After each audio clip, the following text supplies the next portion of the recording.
Okay, good afternoon to all of you. Welcome back in thermodynamics class. Last class में हम लोगों ने जो पढ़ा है, जो देखा है, वो फर्स्ट लॉ ऑफ थर्मोडायनेमिक्स देखा था। What is the first law of thermodynamics. फिर फर्स्ट लॉ ऑफ थर्मोडायनेमिक्स से रिलेटेड उससे कॉन्सिक्वेंसेस देखे थे। दो कॉन्सिक्वेंसेस हमने देख लिए थे, यानी दो रिजल्ट्स उसके हमने देख लिए थे। उसमें से जो पहला रिजल्ट था, उस पहले रिजल्ट को हमने कहा था कि heat transfer is a path function. Heat transfer is a path function. हम लोगों ने प्रूव भी किया कि हीट ट्रांसफर पाथ फंक्शन है। हम लोगों ने यह भी देखा कि हीट ट्रांसफर एक बाउंड्री फिनोमिनन है। हम लोगों ने यह भी देखा कि जब भी हीट ट्रांसफर की बात करेंगे, it must be cross the boundary. ठीक है, it is not a property of the system. ये सारी चीजें हम लोगों ने देख लिया था डिटेल से। फिर हमने कंपैरिजन देखा हीट ट्रांसफर और वर्क ट्रांसफर का। दोनों पाथ फंक्शन है, दोनों बाउंड्री फिनोमिनन है, दोनों प्रॉपर्टी नहीं है, दोनों प्रोसेस के साथ एसोसिएटेड होते हैं, यानी एनर्जी इन ट्रांजिट में होते हैं, एसोसिएटेड होते हैं, प्रोसेस के साथ स्टेट पे नहीं पाए जाते हैं, इसलिए उनको एनर्जी इन ट्रांजिट कहा जाता है। सेकंड कॉन्सिक्वेंस हमने देखा था। जब सेकंड कॉन्सिक्वेंस पढ़ा था तो हमने ये कहा था कि in this consequence energy is a point function, यानी एनर्जी एक प्रॉपर्टी है। जब हमने ये बात किया कि एनर्जी एक प्रॉपर्टी है, तो हमने first law of thermodynamics cycle से स्टार्ट किया था, जो फर्स्ट कॉन्सिक्वेंस में, सेकंड में उसी का यूज किया। और साइकिल से स्टार्ट करके जब हमने ये प्रूफ किया कि एनर्जी एक प्रॉपर्टी है, तो वहां पे हमें एक इक्वेशन मिला था। और वो इक्वेशन हमको क्या मिला था? वो इक्वेशन मिला था कि del Q is equal to DE plus del W, DE plus del W. और इसी को हमने कहा था कि this equation is nothing but first law of thermodynamics for a process. This equation is nothing but first law of thermodynamics for a process. और हमने ये देखा था कि दो अलग अलग पाथ के लिए, दो अलग अलग प्रोसेस के लिए जो डीई है वो सेम है, अगर एंड पॉइंट सेम है तो। और हमने यहीं से कहा था कि एनर्जी एक एक्सटेंसिव प्रॉपर्टी है। हमने यहीं से कहा था कि एनर्जी एक एक्सटेंसिव प्रॉपर्टी है। इतनी बातें हमने कर लिया था। फिर हमने यह भी देखा था कि अगर ये प्रोसेस, चूंकि साइकिल वाला जो फर्स्ट लॉ है वो summation of Q is equal to summation of W था। जब summation of Q is equal to summation of W था, तो हमने कहा था ये रिवर्सिबल और इरिवर्सिबल दोनों के लिए वैलिड है। उसी तरीके से भाई इसी से ये निकला है, इसलिए this equation is also valid for reversible and irreversible both. This equation is also valid for reversible and irreversible both.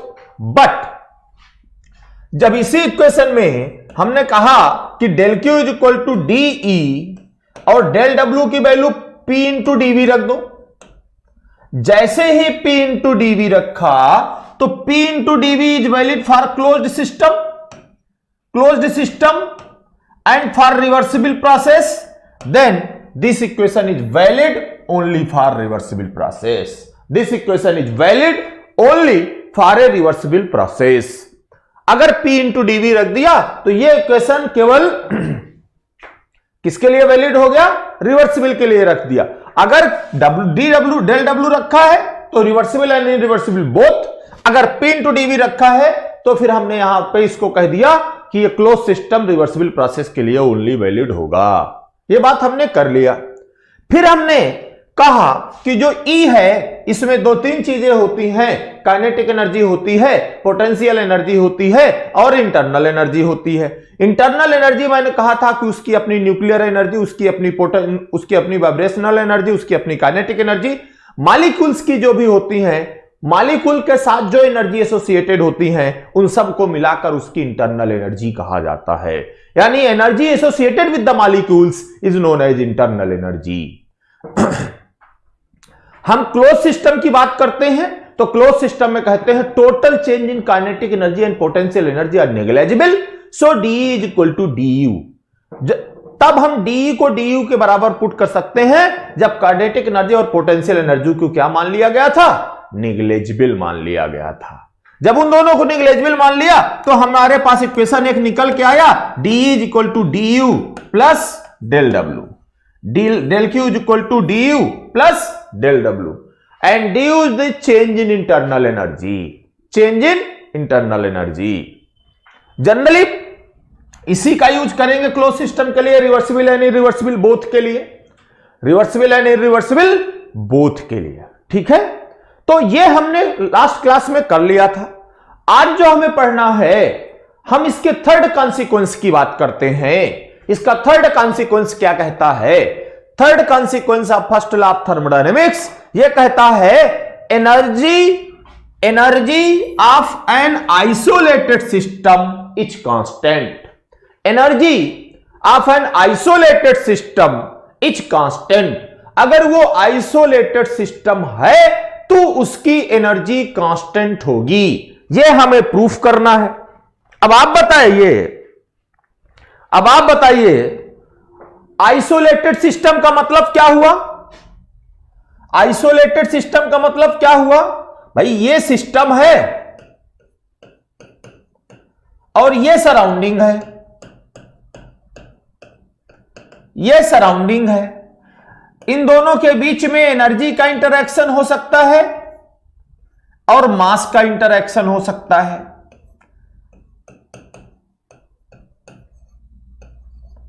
And matter, इन दोनों का इंटरैक्शन होना चाहिए।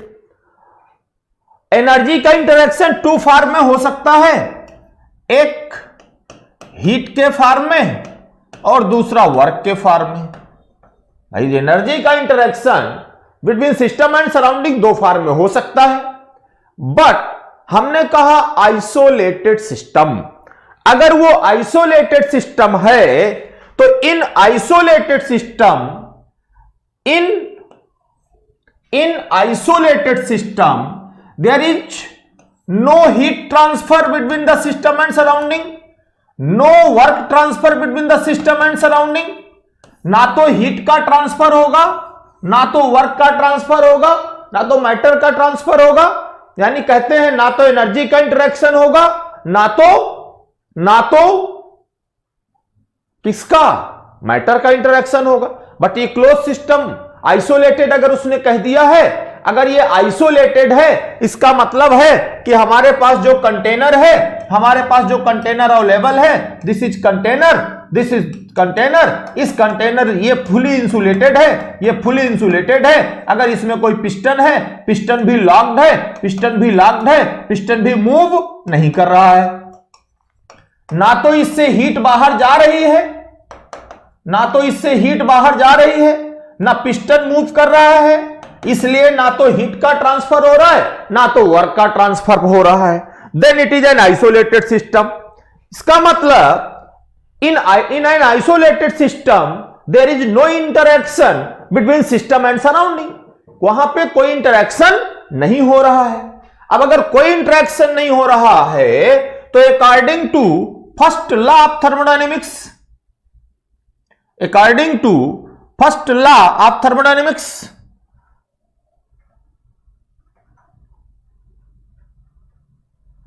According to first law of thermodynamics, क्या कहता है first law?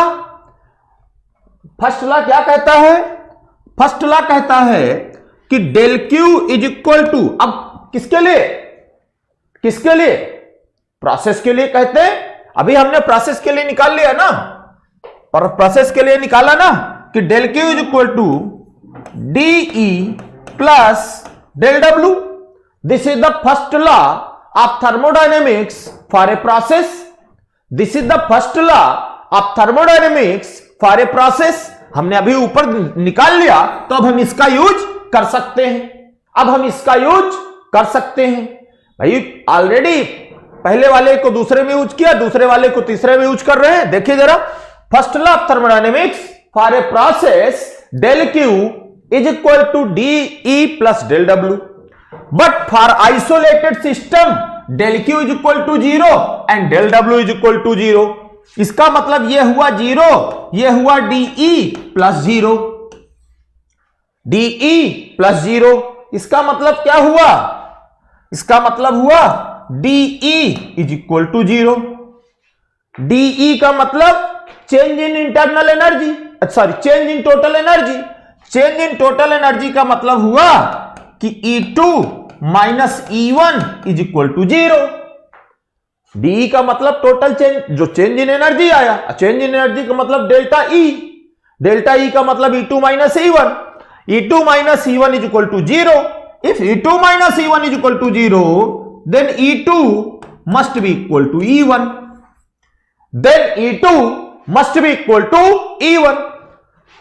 E2 must be equal to E1 का मतलब हुआ कि अगर वो आइसोलेटेड सिस्टम है तो दोनों स्टेट पर जो प्रोसेस था, ये प्रोसेस 2 था, ये 1 था, दोनों स्टेट पर यहां से यहां आया तो E2 जितनी एनर्जी यहां होगी, जितनी एनर्जी यहां होगी उतनी एनर्जी इसकी यहां होगी।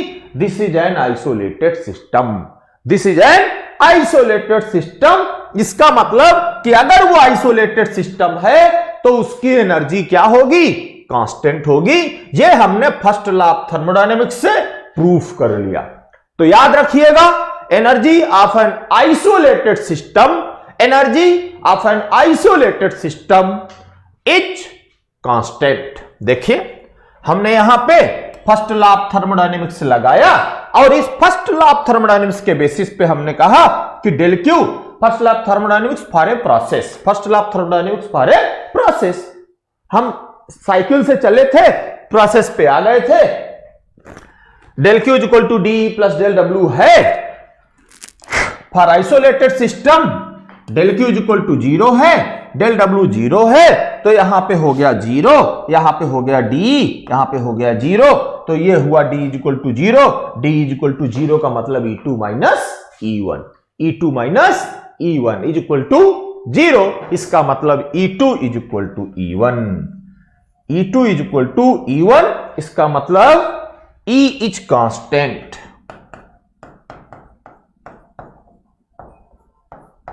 E is constant.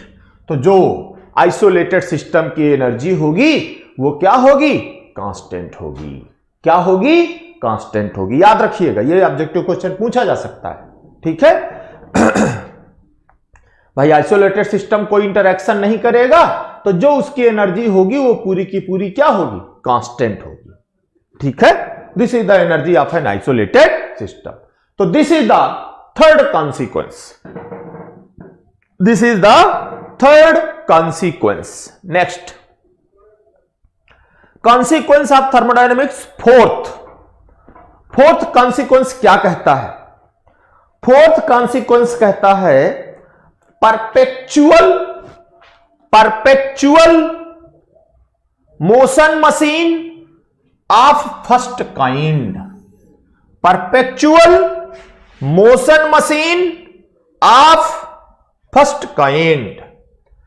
Perpetual PMM, perpetual motion machine, perpetual motion machine of first kind, perpetual motion machine of first kind.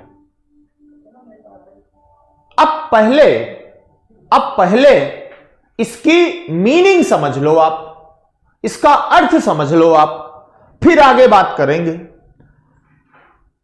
वो तो जो कह रहा है कि हमें ये दिखाना है कि परपेचुअल मोशन, परपेचुअल का क्या मतलब है, परपेचुअल का क्या मतलब है। परपेचुअल की इंग्लिश, परपेचुअल का मतलब जानते हैं आप लोग? परपेचुअल का मतलब है, the meaning is nothing but of perpetual means continuous, means continuous, ठीक है।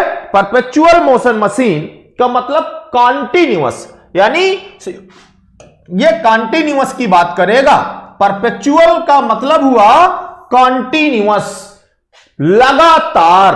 परपेचुअल का मतलब कॉन्टिन्यूअस, परपेचुअल का मतलब कॉन्टिन्यूअस यानी लगातार, यानी वो मशीन जो लगातार पावर प्रोड्यूस करे बिना किसी सप्लाई के, ये वो कहना चाह रहा है।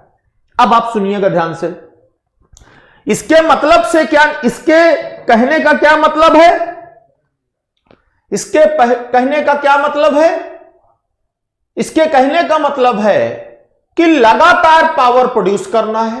परपेचुअल का मतलब कंटिन्यूअस मैंने बताया, परपेचुअल का मतलब कंटिन्यूअस मैंने आपको बताया, परपेचुअल का मतलब कंटिन्यूअस मैंने आपको बताया।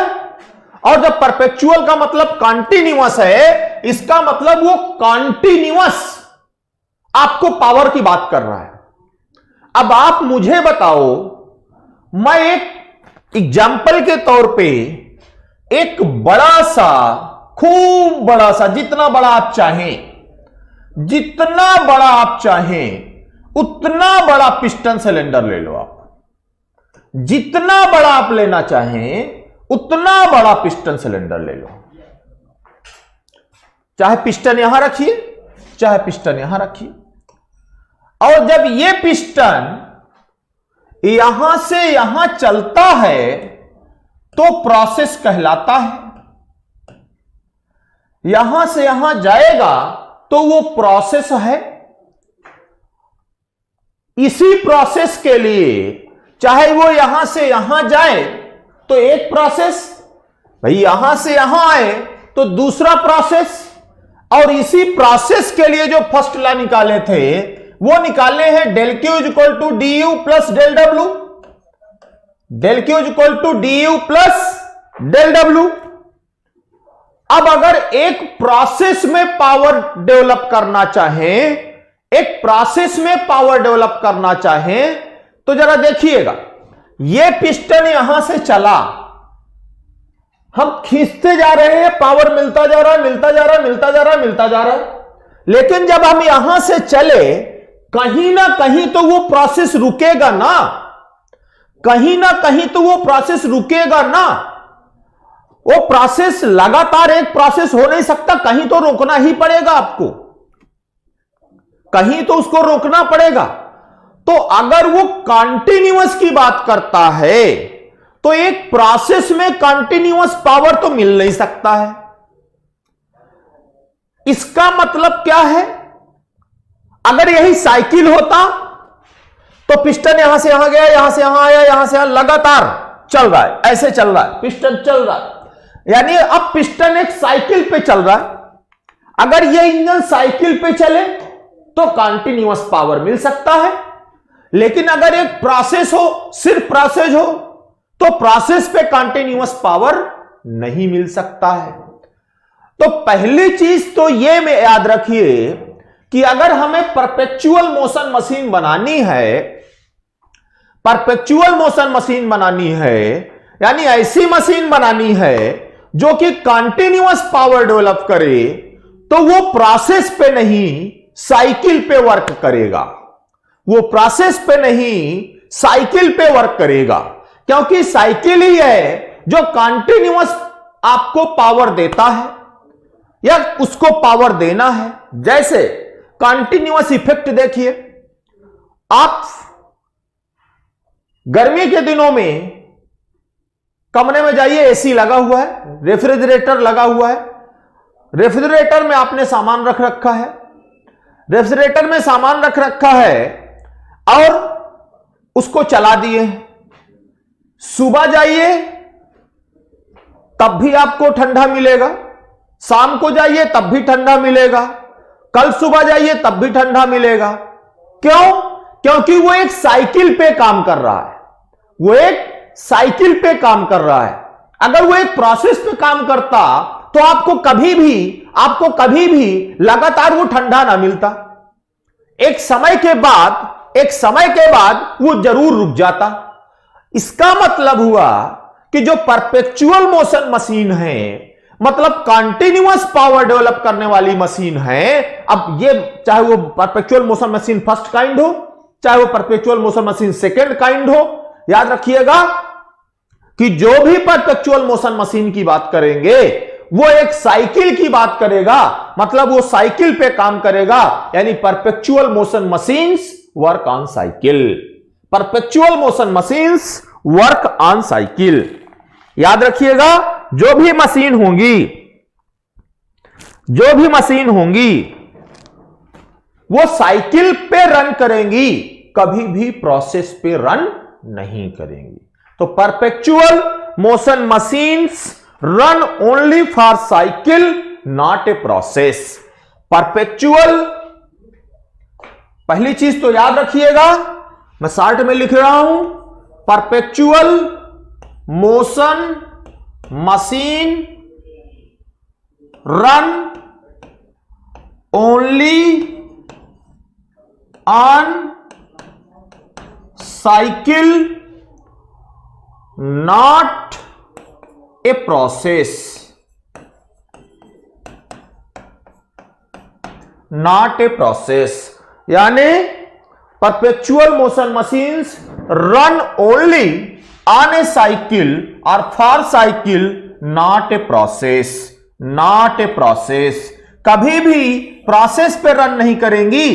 Perpetual motion machine for cycle के लिए रन करेंगी, यानी साइकिल की बात करेंगी, साइकिल में रन करेंगी, कभी भी प्रोसेस में रन नहीं करेंगी। पहला कॉन्सेप्ट तो ये दिमाग में बिठा लीजिए, क्योंकि परपेचुअल का मतलब है कंटिन्यूअस, और अगर कंटिन्यूअस किसी को काम करना है तो उसको साइकिल पे चलना पड़ेगा, प्रोसेस पे कभी भी कंटिन्यूअस वो आपको चीजें नहीं मिलेंगी।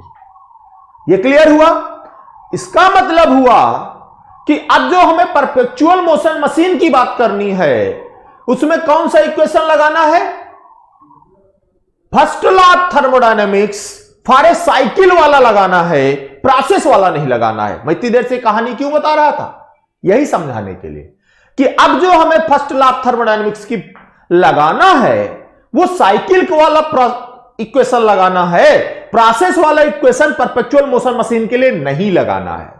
क्यों? क्योंकि जो परपेचुअल मोशन मशीन है वो प्रोसेस पे काम ही नहीं करती है, वो साइकिल पे काम करती है। जब साइकिल पे काम करती है तो साइकिल वाला लगाएंगे, जब साइकिल पे काम करती है तो साइकिल वाला लगाएंगे।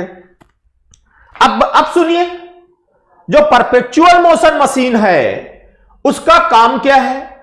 किसको कहते हैं परपेचुअल मोशन मशीन?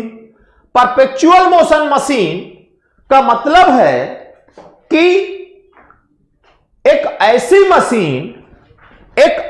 मशीन, भैया परपेचुअल मोशन मशीन कहती है कि हम एक ऐसी मशीन डेवलप कर दें, एक ऐसी मशीन डेवलप कर दें जो बिना पावर लिए, बिना हीट सप्लाई लिए कंटिन्यूअसली हमें वर्क देती रहे। एक ऐसी मशीन डेवलप करें जो कि बिना सप्लाई लिए कंटिन्यूअसली वर्क करती रहे।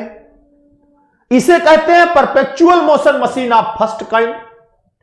तो अगर ऐसी मशीन बनाना चाहें तो जरा देखिए भाई, आपके हिसाब से हम इसको कुछ हीट सप्लाई ना करें और कंटिन्यूअसली वर्क मिलता रहे, तो अकॉर्डिंग टू फर्स्ट लॉ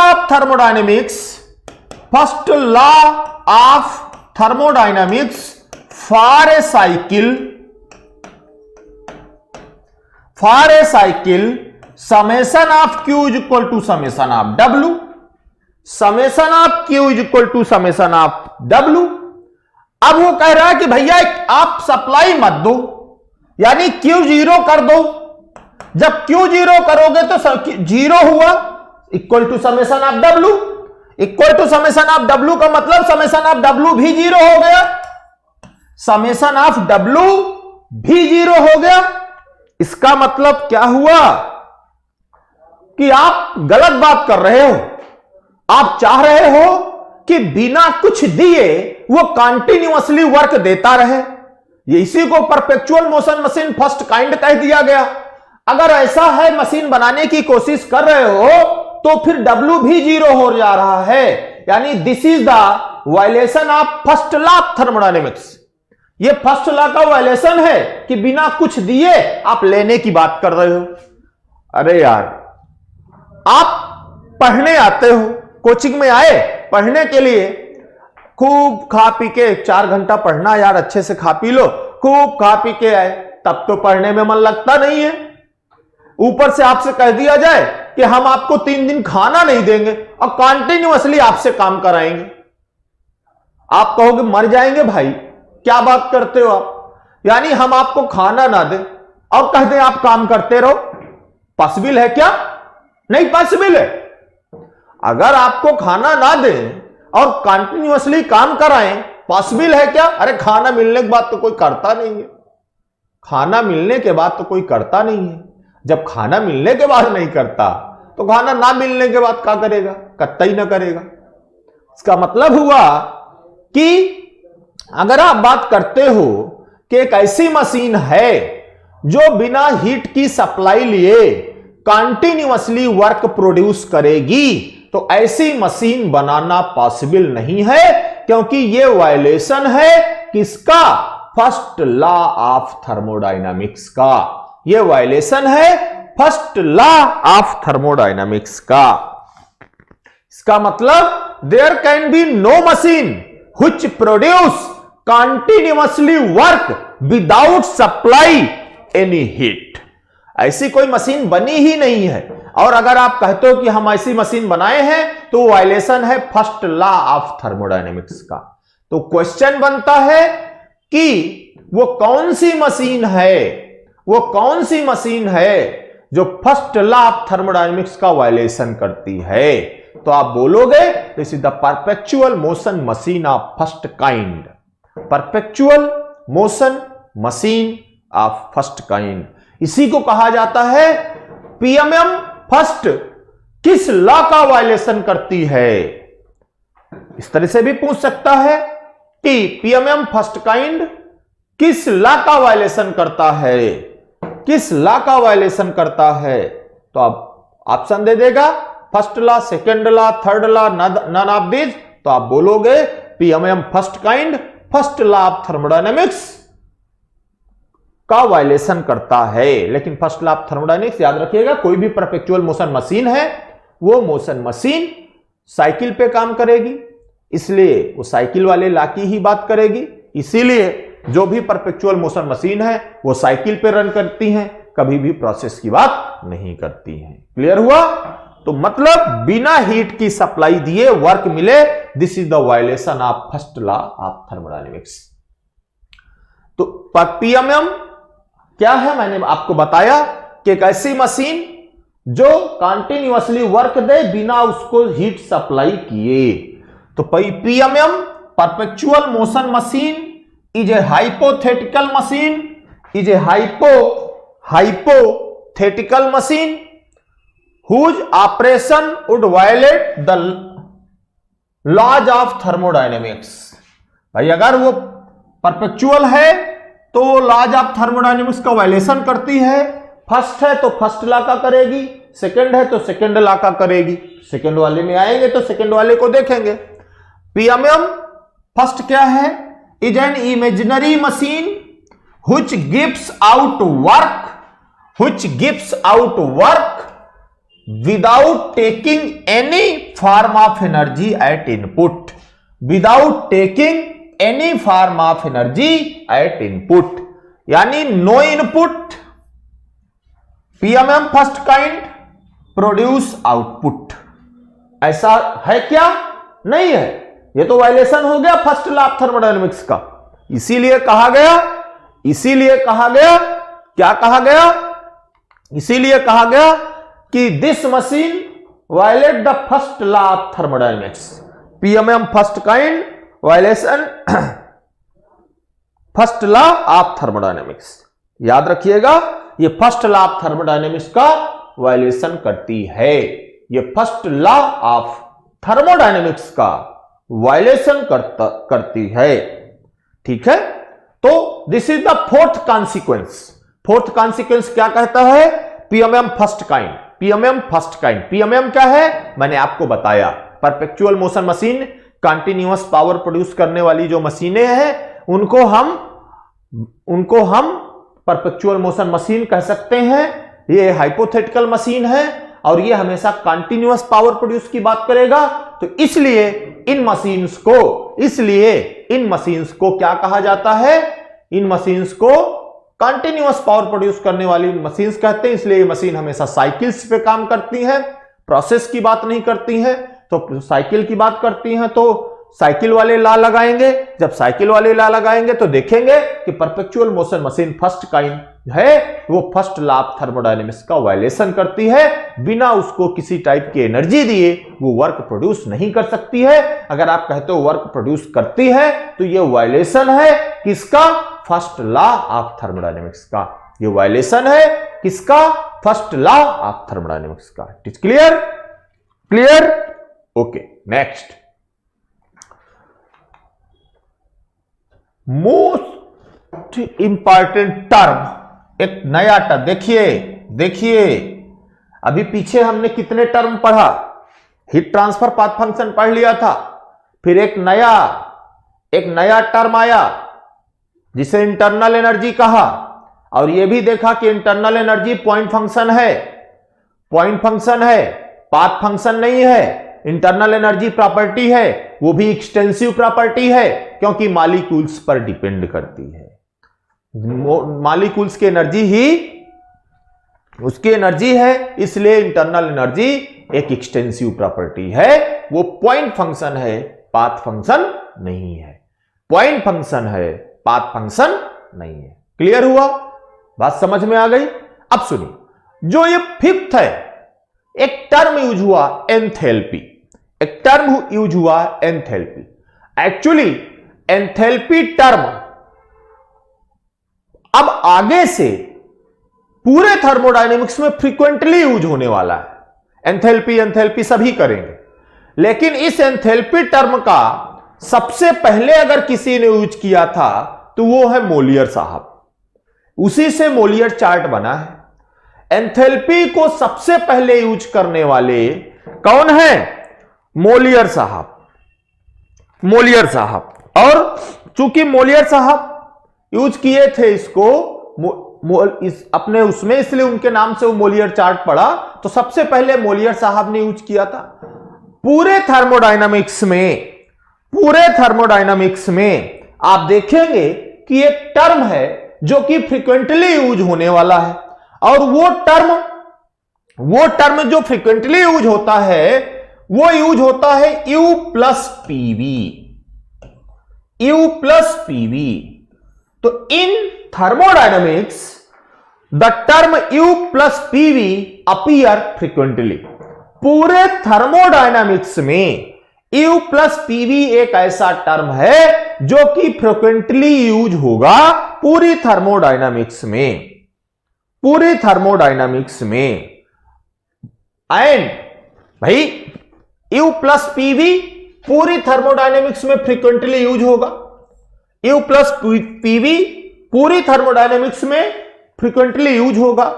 अब बार बार U प्लस पीवी बोलने से अच्छा है एक उनको सिंपल नाम दे दिया गया, जो मोलियर साहब ने सबसे पहले यूज किया था। उन्होंने कहा कि U प्लस पीवी करने से अच्छा है कि U प्लस पीवी को एक नया नाम दे दो जिसका नाम है एंथैल्पी। एक नया नाम दे दो जिसका नाम है एंथैल्पी। तो in thermodynamics the term U plus PV appear frequently and for convenience, अपनी आसानी के लिए सबसे पहले मोलियर साहब ने इसका यूज किया। सबसे पहले मोलियर साहब ने इसका यूज किया, इसलिए उनके नाम पे, इसलिए बाद में लोगों ने फ्रीक्वेंटली यूज करना शुरू कर दिया। इसलिए अपने कन्वीनियंट के लिए इसको क्या कह दिया गया, एंथैल्पी कह दिया गया, और इसको H से डिनोट किया गया कि ये जो U प्लस पीवी टर्म है, बार बार यूज होता है थर्मोडायनेमिक्स में, तो U प्लस पीवी करने से अच्छा है कि इसका नाम आप एंथैल्पी रख दो, एंड एंथैल्पी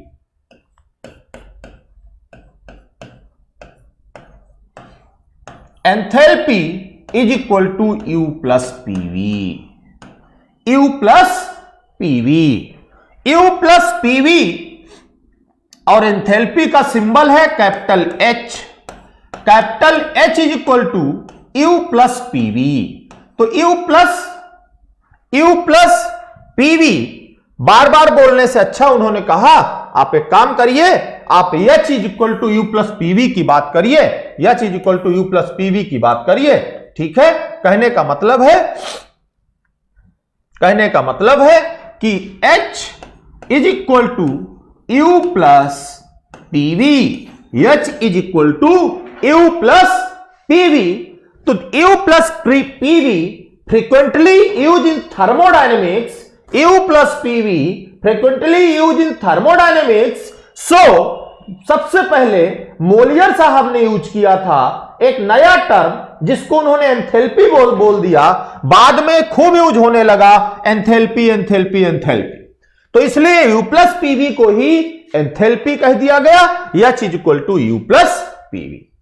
अब इसका मतलब U जितना होगा उतना ही ज्यादा एंथैल्पी होगी, इसका मतलब, और U एक्सटेंसिव प्रॉपर्टी है,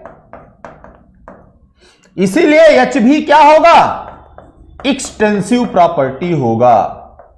ठीक है, H क्या होगा, एक्सटेंसिव प्रॉपर्टी होगा। जिस तरीके से U एक एक्सटेंसिव प्रॉपर्टी है उसी तरीके से एंथैल्पी भी क्या होगी, एक एक्सटेंसिव प्रॉपर्टी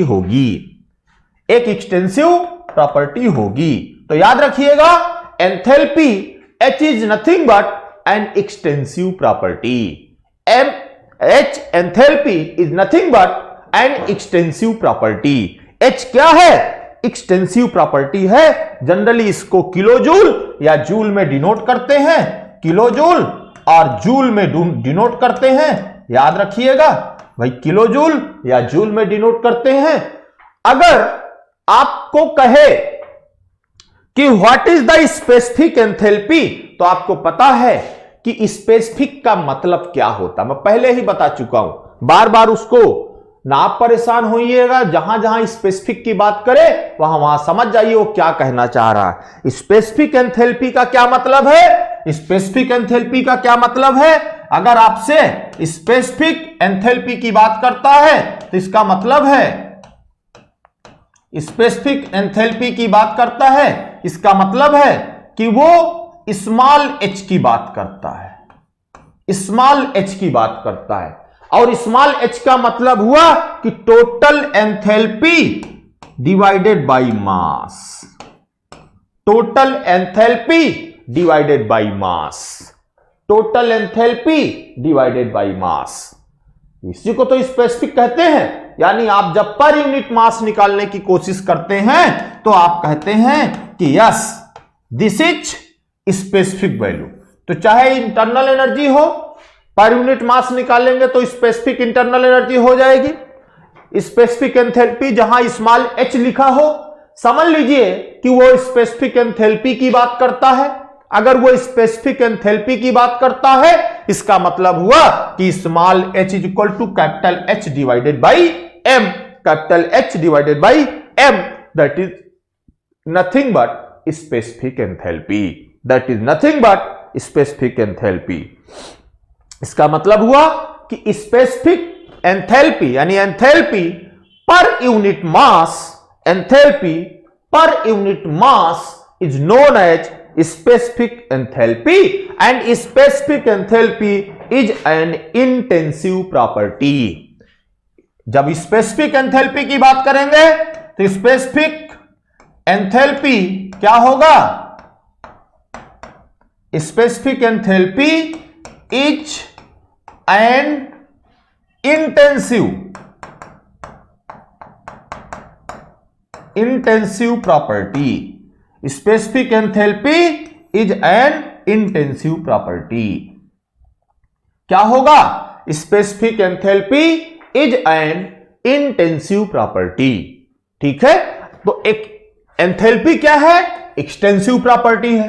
मैंने बताया आपको ये एंथैल्पी क्या है? एक्सटेंसिव प्रॉपर्टी है, but specific enthalpy intensive property है। जितने भी स्पेसिफिक लग जाएं वो सब के सब इंटेंसिव प्रॉपर्टी होते हैं। ठीक है, तो याद रखिएगा एक टर्म यूज किया जाता है फ्रीक्वेंटली, U प्लस पीवी, और ये एंथैल्पी आगे से ओपन सिस्टम, क्लोज सिस्टम सबके लिए यूज होने वाली चीज है। ये सबके लिए यूज होने वाली चीज है।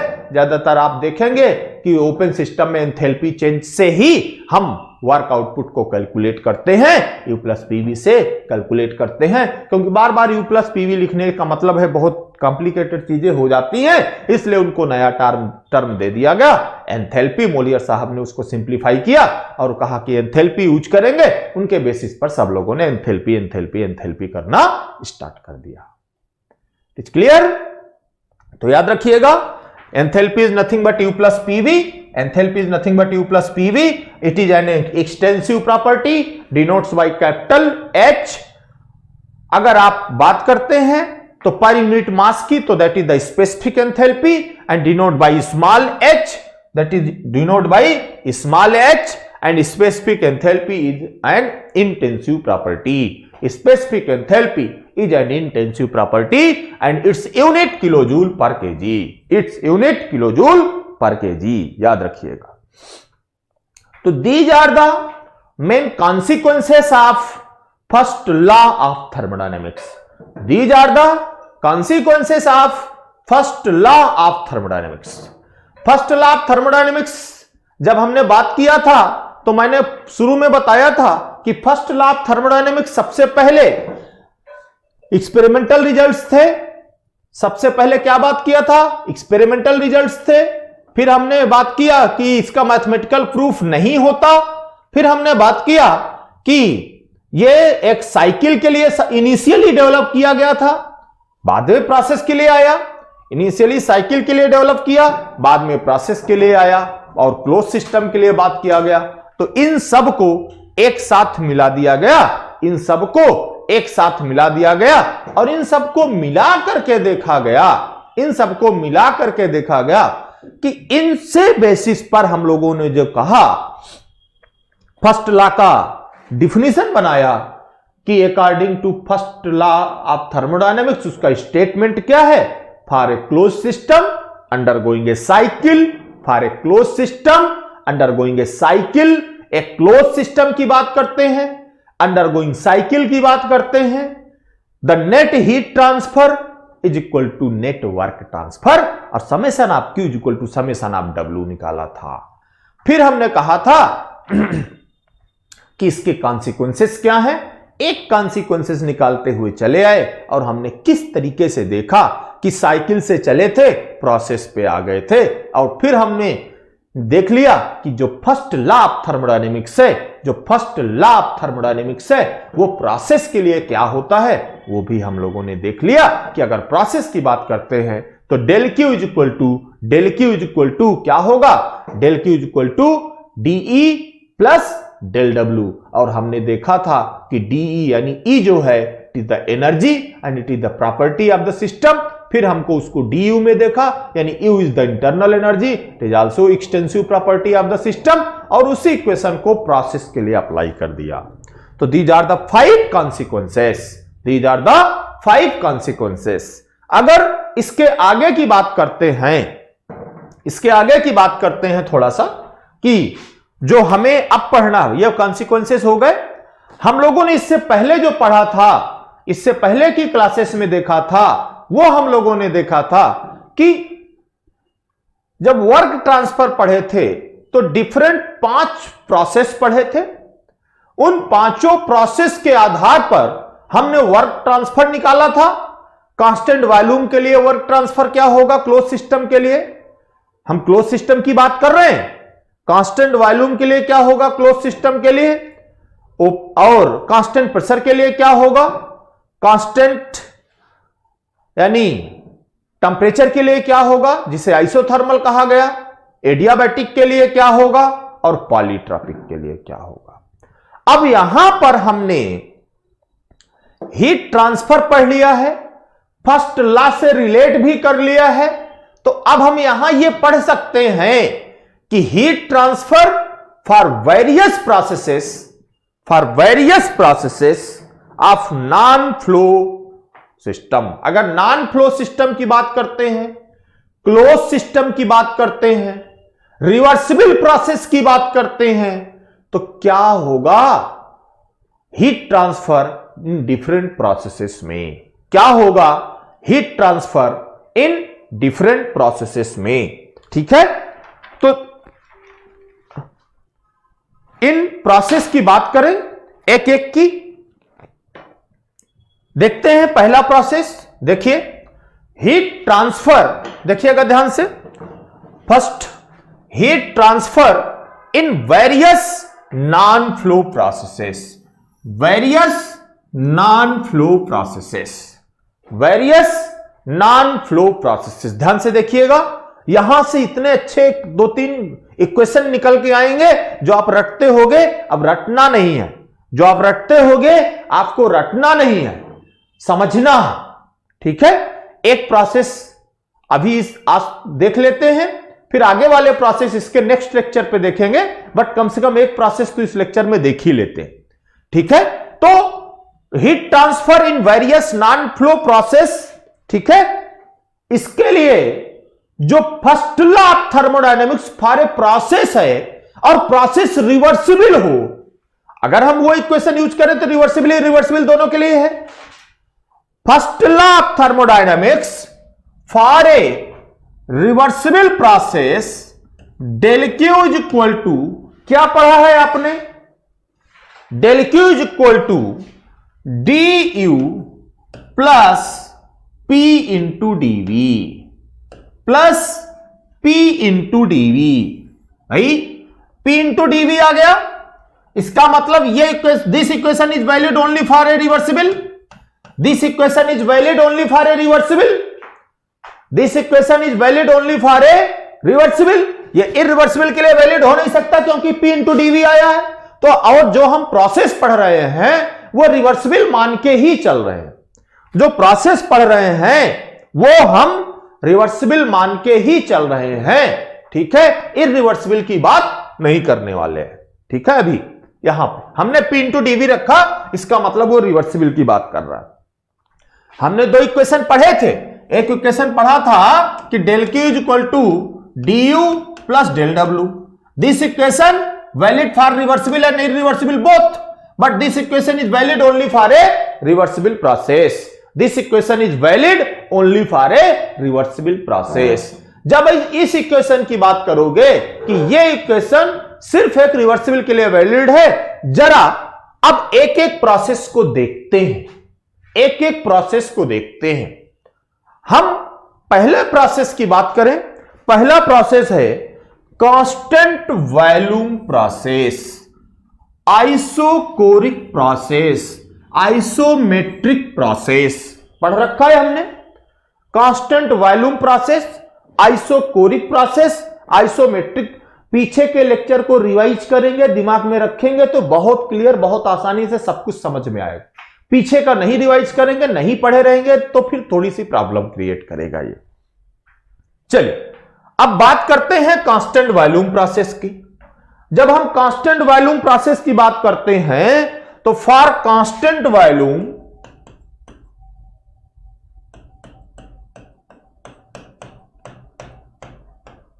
For constant volume delta V is equal to 0, यानी change in volume is equal to 0। For constant volume change in volume is equal to 0 and according to first law of thermodynamics, according to first law of thermodynamics, according to first law of thermodynamics, del Q is equal to du plus P into dV. According to first law of thermodynamics, for a reversible process, del Q is equal to du plus P into dV. ये close system के लिए है। Close system के लिए मैंने कहा kinetic और potential negligible होते हैं, तो मैं हर जगह डी की जगह डी वाला इक्वेशन यूज करूंगा। हर जगह डी की जगह डी वाला इक्वेशन यूज करूंगा, क्योंकि क्लोज सिस्टम है। क्लोज सिस्टम में चेंज इन काइनेटिक एनर्जी और चेंज इन पोटेंशियल एनर्जी को हमने क्या मान रखा है? निग्लेजिबल मान रखा है, इसलिए ऐसा कर रहे हैं। ठीक है, del Q is equal to D U plus P into d V. अब if it is according to first law of thermodynamics ये हमें मिला, हमने कहा कि इस प्रोसेस के लिए v कांस्टेंट है, इस प्रोसेस के लिए v कांस्टेंट है, तो dv जीरो होगा। क्या होगा? dv जीरो होगा। अगर dv जीरो होगा तो इस इक्वेशन में रखिए del Q is equal to D U plus P into zero, यानी del Q is equal to D U, del Q is equal to D U. बात समझ में आ रही? Del Q is equal to D U. अब आप बताओ इसका क्या मतलब है? इसका मतलब यह है कि अगर आपने किसी क्लोज्ड सिस्टम को मान लीजिए यह एक सिस्टम है, मैं छोटा सा बना रहा हूं, यह पिस्टन सिलेंडर अरेंजमेंट है, और इस पिस्टन सिलेंडर अरेंजमेंट में मैंने यहां से इसको लॉक कर दिया, यहां से इसको लॉक कर दिया, यहां से लॉक कर दिया, ये सब लॉक हो गया। इसके अंदर गैस भरी है, ठीक है, इसके अंदर गैस भरी है। अब इस सिस्टम का पिस्टन ना ऊपर जा सकता है ना नीचे आ सकता है। अगर इस सिस्टम को मैंने हीट प्रोवाइड किया, सिस्टम को हीट दिया, तो जो मैं हीट दूंगा, चूंकि चेंज इन वॉल्यूम जीरो है, तो जो हीट दूंगा वो पूरी की पूरी हीट सिस्टम की इंटरनल एनर्जी को इंक्रीज करने में खर्च हो जाएगी। जो हीट का ट्रांसफर मैंने कराया वो पूरी की पूरी हीट सिस्टम की इंटरनल एनर्जी को चेंज करने में, सिस्टम की इंटरनल एनर्जी को बढ़ाने में खर्च हो जाएगी, खर्च हो जाएगी। भाई आपको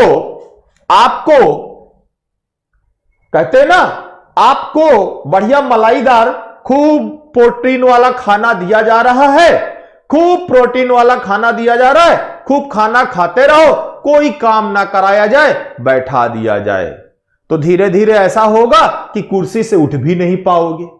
यानी वो खाना आपकी इंटरनल एनर्जी को सब कुछ आपकी बॉडी में लगा दे रहा, कुछ खर्च नहीं हो रहा। इसका मतलब कोई वर्क नहीं हो रहा, तो वो जीरो हो गया। जितने भी हीट सप्लाई किया है आपने, जितने भी हीट सिस्टम को दिया है, वो पूरी की पूरी हीट उसकी इंटरनल एनर्जी में बढ़ाने में खर्च हो जाएगी। कोई हम काम नहीं कर रहे हैं, उससे हीट बाहर निकालोगे तो उसकी इंटरनल एनर्जी उतनी कम हो जाएगी।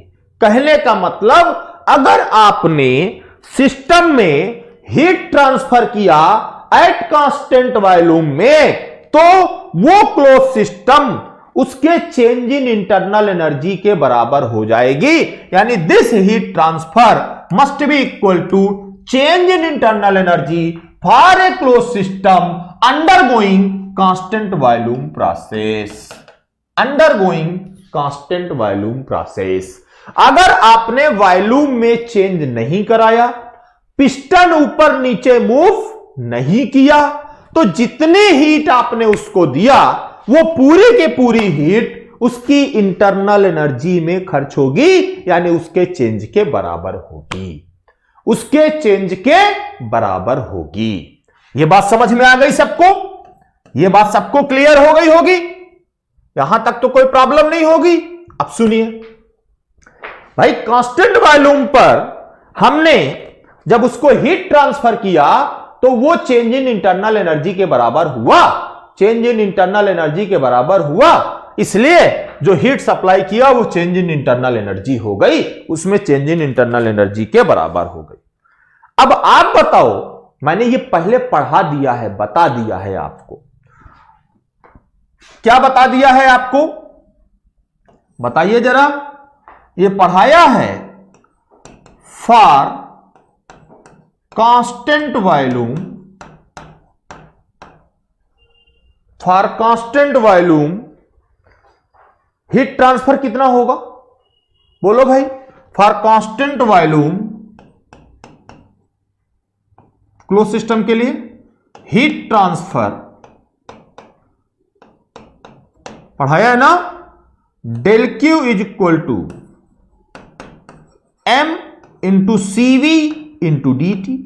बताया है, ये बताया है कि अगर वो कांस्टेंट वॉल्यूम है तो जो कांस्टेंट वॉल्यूम में हीट को ट्रांसफर करोगे वो M into CV, M into CV into D T के बराबर होगा, M into CV into D T के बराबर होगा, होगा ना। ये बताया है दो चीजें, एक कांस्टेंट वॉल्यूम प्रोसेस, एक कांस्टेंट प्रेशर प्रोसेस। एक में सीवी आया था, एक में सीपी आया था। तो अगर वो कांस्टेंट वॉल्यूम प्रोसेस है, we know that heat transfer in constant volume process, in constant volume process del Q is equal to M into CV into D T, del Q is equal to M into CV into D T and for constant volume ये del Q किसके बराबर है? D के बराबर है। Del Q किसके बराबर है? डी के बराबर है। यहां अभी हमने देख लिया, अगर वो कांस्टेंट वॉल्यूम क्लोज सिस्टम है तो जो डेल क्यू है वो डी के बराबर है। इसका मतलब इस डेल क्यू के जगह पे मैं डी रख सकता हूं, इस डेल क्यू के जगह पे मैं डी रख सकता हूं।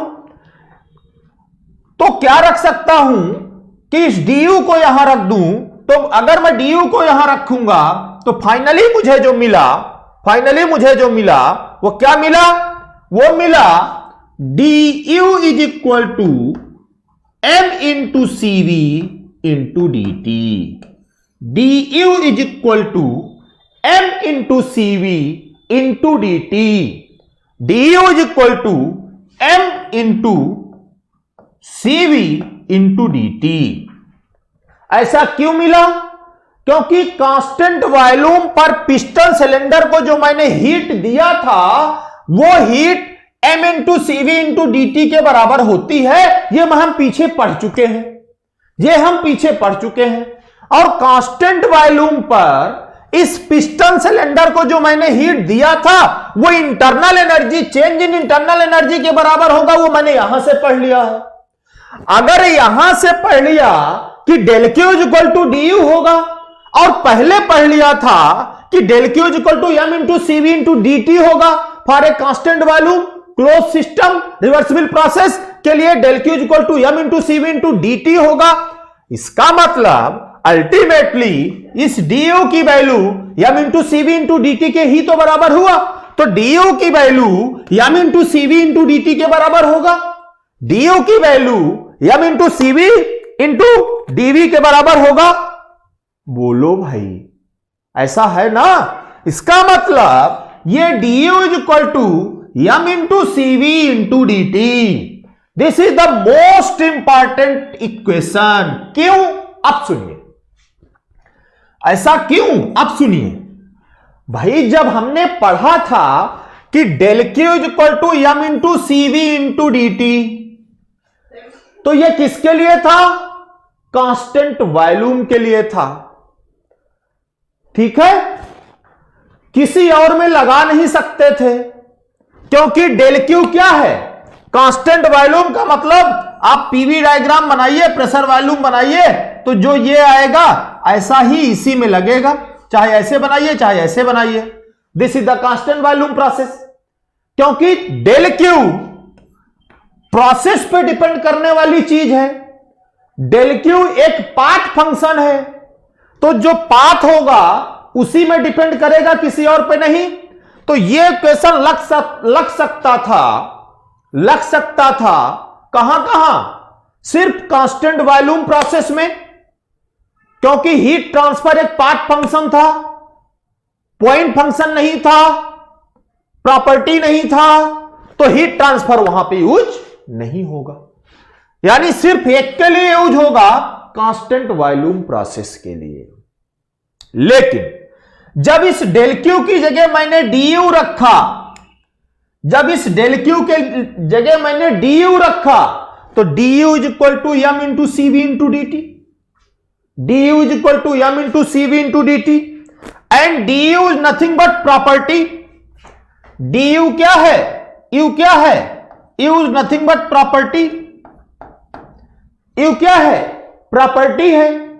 और अगर यू प्रॉपर्टी है तो फिर ये चेंज इन इंटरनल एनर्जी इस पॉइंट पर डिपेंड कर गया। Change in internal energy depends on the point. Process यहां से यहां कैसे आया, क्या मतलब है भाई, चाहे मैं ऐसे पहुंचूं कांस्टेंट वॉल्यूम, ठीक है, चाहे मैं ऐसे पहुंचूं,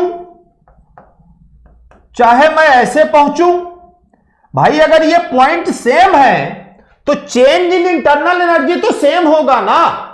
जो यहां U1 की वैल्यू होगी, U2 की वैल्यू होगी, U2 माइनस जो U1 होगा वो चाहे इस पाथ से आओ तब भी वही होगा, चाहे इस पाथ से आओ तब भी वही होगा, चाहे इस पाथ से आओ तब भी वही होगा। यानी किसी भी पाथ से चलो डी की वैल्यू चेंज होने वाली नहीं है, यानी वो प्रोसेस पे डिपेंड करने वाली चीज ही नहीं है, क्योंकि इंटरनल एनर्जी तो प्रॉपर्टी है। अगर वो प्रॉपर्टी है तो पॉइंट फंक्शन है, अगर वो पॉइंट फंक्शन है तो पाथ पे डिपेंड नहीं करेगा, अगर वो पाथ पे डिपेंड नहीं करेगा इसका मतलब कि ये जो डी है वो हर एक प्रोसेस के लिए लग सकता है। यानी this equation is valid for any process. This du is equal to m into cv into dt is valid for any process, valid for any process। बात समझ में आ रही, क्यों बात समझ में आ रहा है, क्यों वैलिड है कि एनी प्रोसेस के लिए, because internal energy is the property, internal energy is the property but heat transfer is not a property, but heat transfer is not a property। इसीलिए वो इक्वेशन सिर्फ वैलिड था कांस्टेंट वॉल्यूम के लिए, but internal energy is a property, इसीलिए ये equation is valid है हर एक प्रोसेस के लिए, हर एक प्रोसेस के लिए। तो कहने का मतलब है कि हमें यहां से इक्वेशन मिला, फाइनली हमें यहां से जो इक्वेशन मिला, एक ये इक्वेशन मिल गया, ये इक्वेशन मिल गया कि अगर हम इंटरनल एनर्जी की बात करते हैं, अगर हम इक्वेशन पाते हैं, क्या कहां से मिला भाई, हमारे पास ये था, यहां से मिला, तो ये मिला हमको को जो डी यू है वो m into C V into D T के बराबर होगा। जो डी यू है वो m into C V into D T के बराबर होगा, वो m into C V into D T के बराबर होगा। And this equation is valid for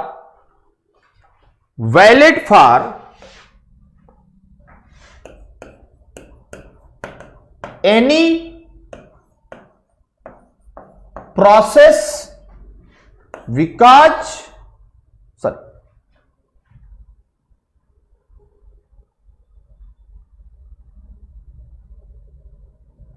because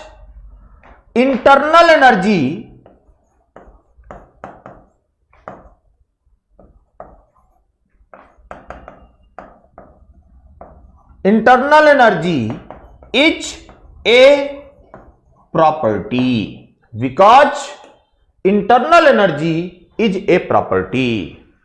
यानी this equation is valid, this equation is valid। कौन सा इक्वेशन, ये वाला, this is the most important equation। this equation is valid for any process because internal energy is nothing but a property of the system। और अगर ये system की property होगी तो ये पॉइंट फंक्शन होगा। ये पॉइंट फंक्शन होगा तो ये पाथ पे डिपेंड नहीं करेगा। ये पाथ पे डिपेंड नहीं करेगा तो ये किसी भी प्रोसेस के लिए वैलिड हो सकता है, क्योंकि ये पाथ पे डिपेंड करेगा ही नहीं। तो एक मोस्ट इंपॉर्टेंट इक्वेशन मिला यहां से। एक मैंने कहा था ना, अभी मैंने पीछे वर्क वाले में एक क्वेश्चन छुड़वाया था, वो क्वेश्चन वहां नहीं बता सकता था क्योंकि वहां पे इसका यूज होना था, वहां पे इसका यूज होना था, और वो यहां आ रहा था इक्वेशन, इसलिए मैंने वहां पे उस क्वेश्चन को छोड़ रखा है। ठीक है, तो कहने का मतलब है कि इस इक्वेशन को याद रखिएगा, du is equal to m into cv into dt, du is equal to m into cv into dt, and this equation is valid for any process. This equation is valid for any process.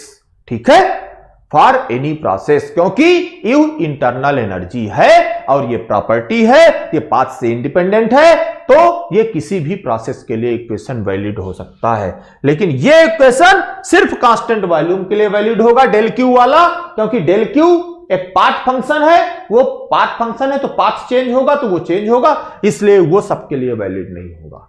ठीक है, समझ में आई बातें? समझ में आई बातें?